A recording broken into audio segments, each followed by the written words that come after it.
Hey, hi. Thank you for joining me live. I'm Nadawa from Paper Flow Designs, and today, as you saw on the cover screen, I'm showing you how to draw a mandala. I never know how to pronounce it. Mandala. Correct me if you know what I'm talking about, but mandala type of design on a Christmas ornament. This is going on the theme that I shared with you last week on how you can make DIY Christmas ornaments that was inspired from the Etsy shop. So, before I jump into that, if this is your first time joining me, like I said, I'm Nadawa from Paper Flow Designs. I am a digital illustrator. I show crafters how to make and draw digital illustrations and use those to make crafts, like with Cricut machine or with a silhouette machine. So this is a drawing this time to give you an idea of what you can make for be it Christmas presents or Christmas products if you're a product maker. If you are this could be considered waiting to the last minute.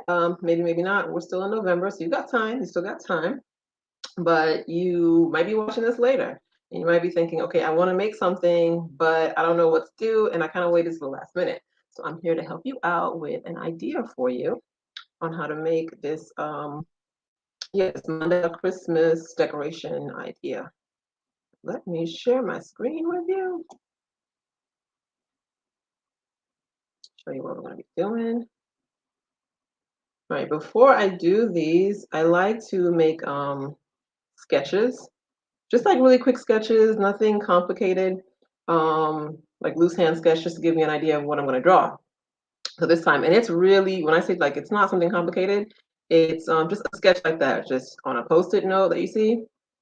So I've got like my little, the ornament, the little holder part, and then these like, mandala designs. And I'm gonna take this idea and put it right into Inkscape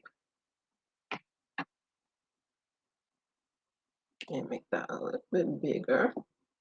If you don't know what Inkscape is, it's a vector drawing software program.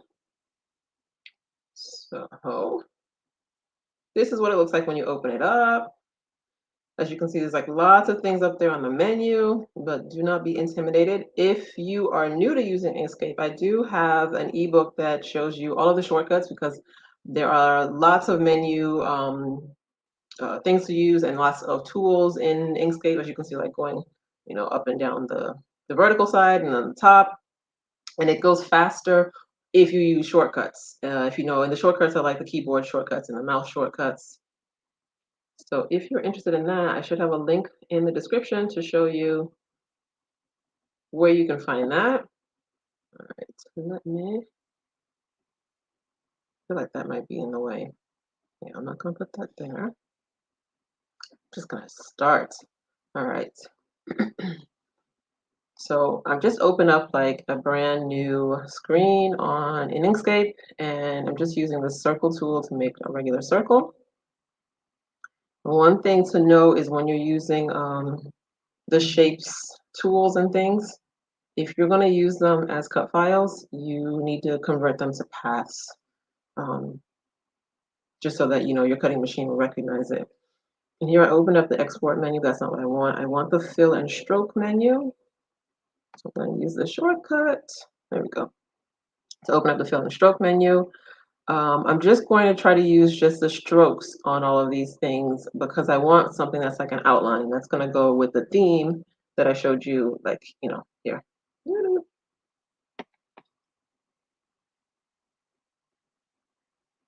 So I can turn off the fill that I've done by just clicking on the X, and then I can change the size of the stroke. So I've got the bold part of my decoration of my ornament, and now I'm making that little top crown part, just using the rectangle tool. And just to let you know also, this is gonna be a three-part series. So this is part one to show you different ways to make ornaments for Christmas in Inkscape. So in this first one, we're doing the mandala design in the ornament. So I'm going to be using the same ornament, the ornament that we're creating right now, that you can see here. And I'm going to show you three different ways that you can decorate it. So I've just taken that square and rounded out the top and the bottom of it.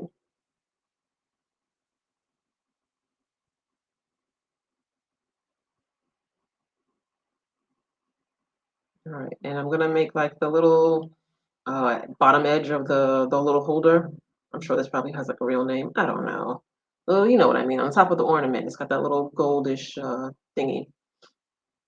And I just need to duplicate my first circle in order to get a smaller circle that I'm going to use several times to make the bottom edge of that ornament. Let me see.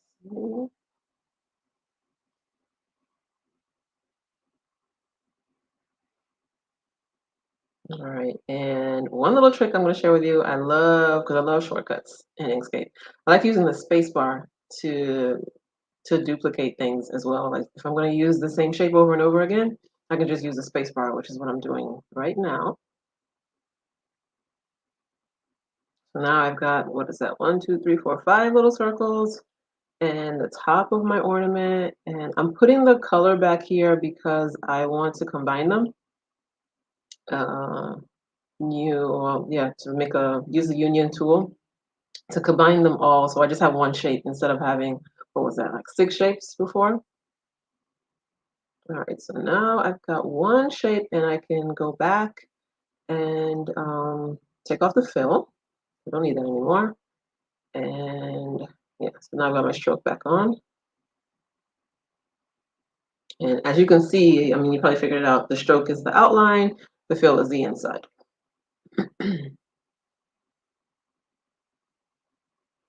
All right, so we're starting to get our ornament together. And now I'm going to duplicate the circle again to make that the little hook, the little loop. Yeah, that's what I want to say. The little loop that's on top of the metal part.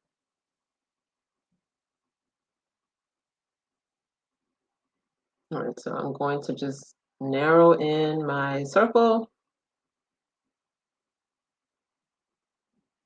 I want to cut it in half.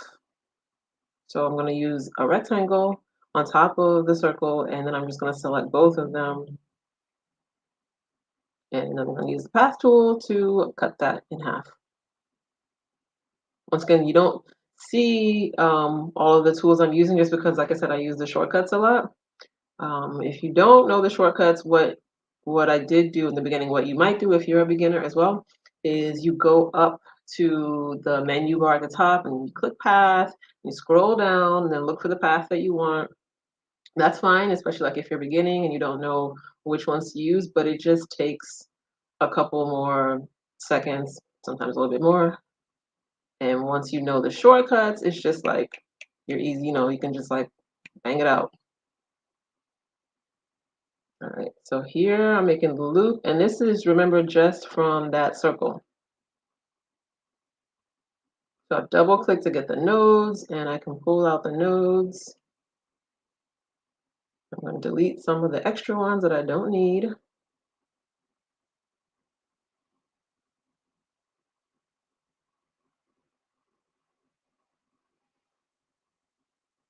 All right, I'm really liking getting back into these Friday drawing sessions. I did take a little break, but now I'm back here with you guys. And also let me know if you have any ideas of drawings that you like to see. Go ahead and leave me a comment, even if you're watching this on the replay. Or you can also send me an email. You can send it to nod@paperflowdesigns.com.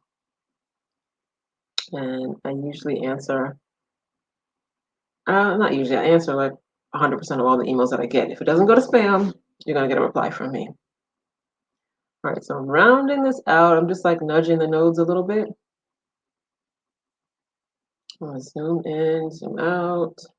It doesn't have to be perfect because I wanted to have like a kind of like a hand-drawn look. Even though it's a vector graphic, we can still play around with the nodes to give it more of like an organic drawing feeling. So we'll just shrink that down and then put that right on top of the little crown part of the ornament.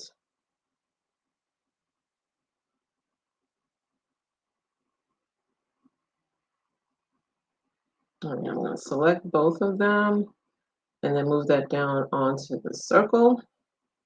And over here, as you can see, I have got some overlapping.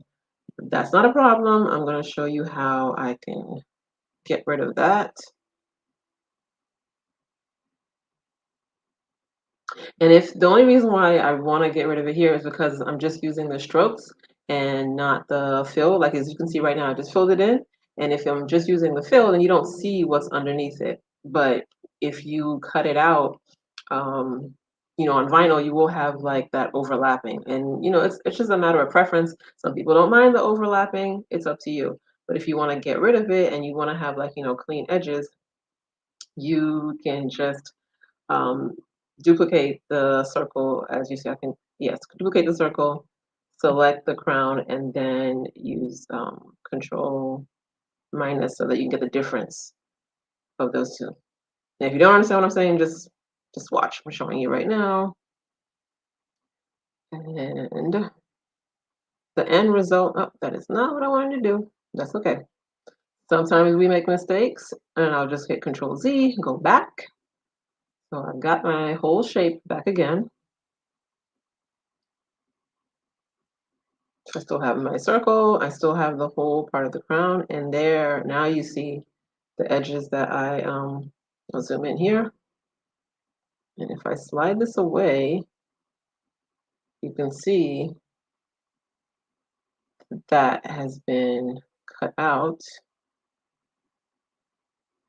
But yeah, I'm just realizing that's not what I really wanted either. But that is a way to show you that you can cut that out. What I want to do is cut out the line that's behind the circle.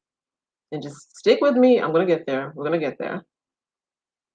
But see, I don't mind showing you like the different mistakes along the way because like when you're working on this on your own, this might happen to you too. And you might be thinking, man, what's going on? How come I can't, cut this thing out the way that I want to? So we can make mistakes together and learn together. It's all good.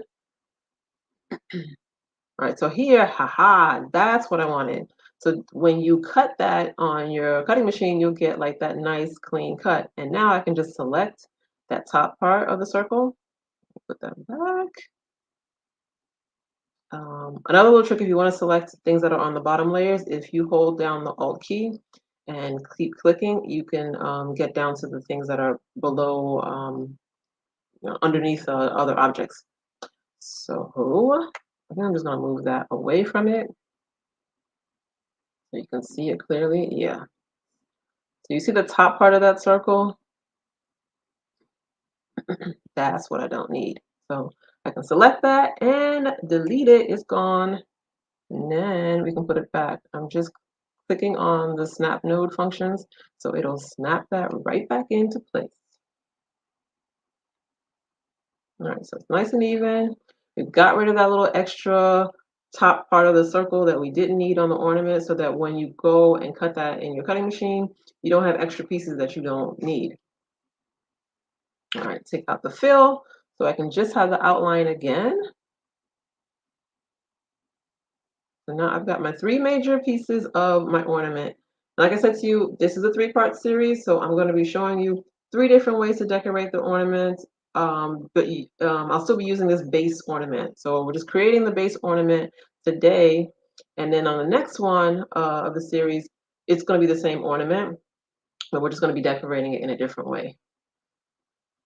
So, all right, so now we can get to making the mandala. And like I said, if I'm saying that wrong, let me know. I think it's mandala or mandala. Mandala sounds right to me. All right, let's start off with a circle again. So using the circle and ellipsis tool, I'll make a little oval shape.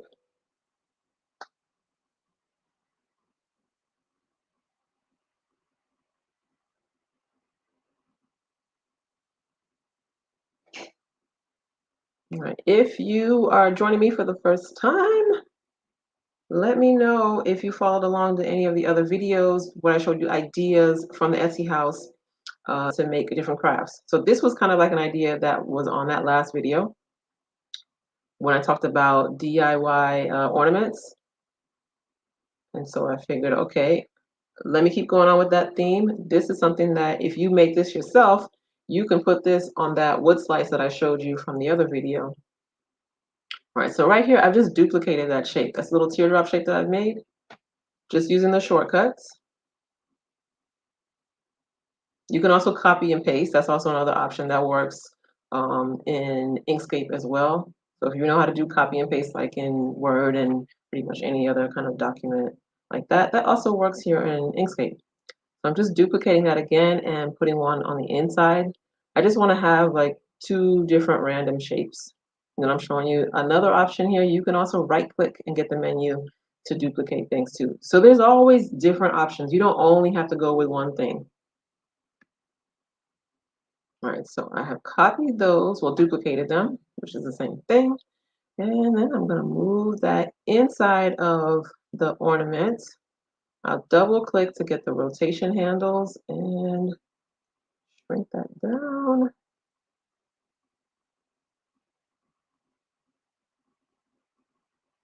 And here I'm just going to place them just, any way that I want, because basing it on the drawing, the little sketch that I did, that I showed you before, I just had them, where is it? I just said, so in my sketch here, I just had that on one side, which you're free to choose how you want to do it. I just like the look of that because I'm going to add something else to it. So I want to have like one side kind of free and clear.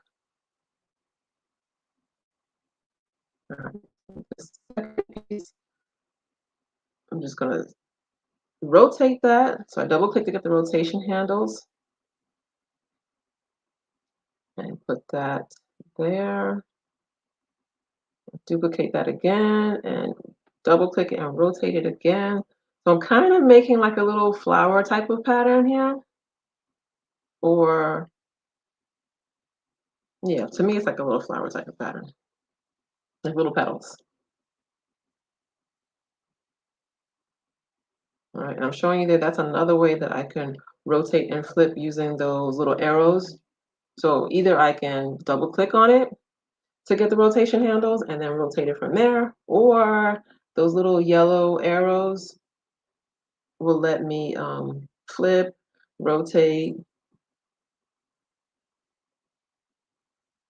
All right, I kind of like that. So I'm gonna select all of those and duplicate it.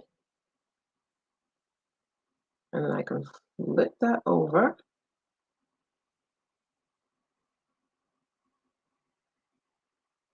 Let's see. I have everything as a path. Yeah. So I've just grouped that. It's just easier for me to work with it if I just group it all together.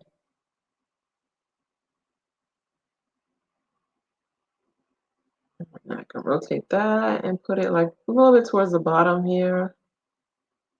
I like the way that's looking.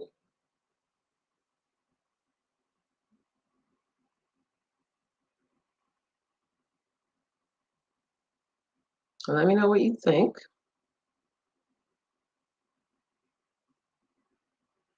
And at this point, I mean, there's really no right or wrong way to do it. It's just really what looks good to you, what you feel comfortable with. And sometimes when I get to like this point when I'm drawing, I can really be here like all day, just like fidgeting with little things and moving it back and forth. But I try not to do that in the videos with you guys because, your time is precious. All right, so I'm gonna move this one. But as you can see, like making the mandala design itself is it's not complicated, but I like the idea of like making the same kind of motif over and over again. Kind of like maybe a little bit like, therapeutic self-care, like once you get going in them. And then I'm going to show you like in the next step what you can do with them as well, that I think is really fun. All right, so I'm just duplicating one of the little teardrop shapes again, just to give it a little bit of a different look from the first pattern that we already did. But you can kind of see it coming together. I think so. All right, and now I'm going to add something a little different. I'm going to use the spiral tool to give it a little bit more texture. So you can see that if you look on the left side of the screen, the spiral tool is selected. And then I'm just going to change the width of the stroke. I want it to be similar to what I already have on there. So I'm going in and I'm just hitting the plus sign so I can make that bigger, and then I can move it around to where I want it to go. I want it to touch kind of like the edge of the petal so it kind of looks connected.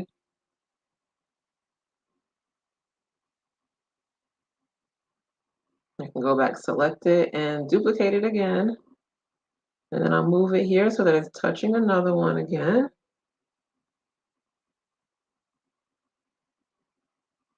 Get it again, duplicate it again, and just rotate it. And then I'm also going to, I'm gonna move it down here, but I'm also going to shrink it a little bit because I don't want it to go outside of the ornament. I still want everything to stay inside of it. So I'm going to shrink it down a little bit. All right, increase it a little bit because I want to touch in the edges, and then I want to rotate it. 'Cause I don't know, I just like the way that it looks when it's actually like connecting and touching with another line. All right. If you want, you could also, keep going and cover the whole ornament like this. But I like the way that it looks just, like with half of it on there. All right. So I've got the three base pieces of my ornament. So I've got the circle, the little crown, I've got the loop holder, and I'm ready to start coloring, adding some color in there. And then I'm going to add a gradient. So I've just hit the little gradient tool. I'm going to click, and then I'm going to click the other side of the gradient. And I'm going to choose another color. All right, and then I can move that around, pull it to change like how the gradient looks. As you can see, you can slide it down. This isn't really, I mean, necessarily, if you're just going to use it as a cutting as a cut file, you don't even want to do all of this because I'm not even sure, but I don't think that this is going to. Yeah, well, not I'm not sure. I know that this isn't going to pick up in your Cricut machine if you're going to use it as a cut file. Now, if you want to use it like as a sublimation and just print it out, go crazy with the colors. That's fine. But for cut files, you don't really need to add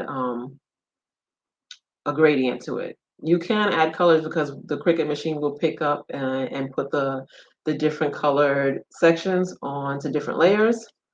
But like I said, the gradient is not necessary for just the cut file. All right, so I'm gonna add a little reddish color to the back. And since I already put the gradient in that top part, I'm gonna put the gradient over here too. All right, there we go. Move that around. I like the way that shows a little bit of a shine. And then I'm gonna pick a second color. I don't know about this orange one. Let's go with another one. What about pinkish color? Yeah. Okay, I like that. Let me know what you think. And I can play around with the gradient by just moving those lines in and out.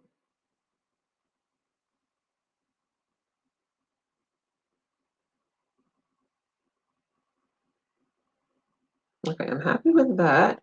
And now I want to show you the part that I mentioned before. I want to color the inside of the mandala, and that's the part to me that makes it really like a mandala kind of look. Is that I can go in there and just color those different petals or different leaves. I can do them one at a time, so you can select, each little section one at a time, or you can select a group of them and color them all at once. I want to choose something a little bit, a little purple like that to give it a different look. And I think I had grouped some of them just to make it easier when I was moving the shapes around. What I'm going to do is ungroup it, and then I can choose the inner, yeah, I can choose the inner petal. And so there you can see I'm choosing three of them at a time and coloring it. So did you catch that? I just showed you another way that you can color.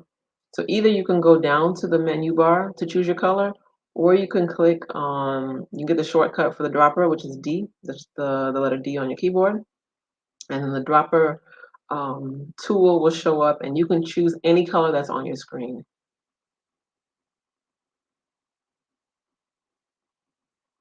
All right, I'm trying to get the little one, the one that's the bigger one, I mean. So I'll select both of those and then color those white as well. All right. So that is my mandala ornament. I don't need the originals that I started out with, so I can delete those. So let me know what you think of that. If you like that, I hope you like that. I hope you're going to try it. If you do, feel free to share it on my Facebook page and tag me in it. I'd like to see what you come up with.